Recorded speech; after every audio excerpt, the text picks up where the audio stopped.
نبی پاک علیہ السلام کی یہ حدیث آپ نے بھولنی نہیں، یاد رکھیں گے انشاءاللہ، کتاب سمیت یاد رکھنی ہے، ترمذی میں موجود ہے۔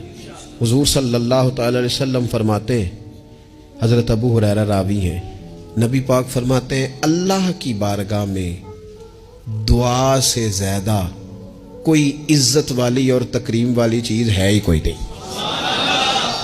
وہ بڑا معزز ہے بندہ، بڑا مکرم ہے وہ بندہ، رب کی بارگاہ میں بڑے اعزاز والا ہے جو رب کی بارگاہ میں دعا مانگتا ہے۔ اس سے بڑی عزت اور تکریم والی شے ہی کوئی نہیں۔ اور یار لوگوں کی کسی بڑے آدمی سے ملاقات ہو جائے تو فریم کرا کے فوٹو لگائی ہے، ساری زندگی اس چیز کو بیچا ہے، وہ سمجھتا ہے بڑا اعزاز ہے، اتنے بڑے بندے نے مجھے سامنے بٹھا لیا، اور بالکل تنہائی میں 1 to 1 ملاقات، اور اس نے مجھے کہا آپ خود بیان کریں جی کیا مسئلہ ہے، میں آپ کا حل کرتا ہوں۔ کتنی بڑی تکریم کی بات ہے۔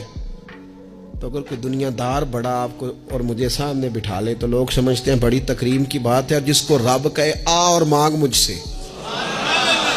وَإِذَا سَأَلَكَ عِبَادِي عَنِّي فَإِنِّي قَرِيبٌ أُجِيبُ دَعْوَةَ الدَّاعِ إِذَا دَعَانِ۔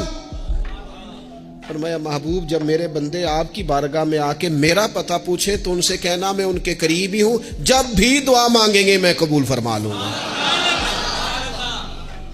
کیوں نہ مانگے، کھل کے مانگے، اللہ سے راج راج کے مانگے، صبح شام مانگے، کمال مانگے، اور مالک کے حضور سوال کریں تو کرتے جائیں تو عزت بڑھتی جائے گی، وقار بڑھتا جائے گا۔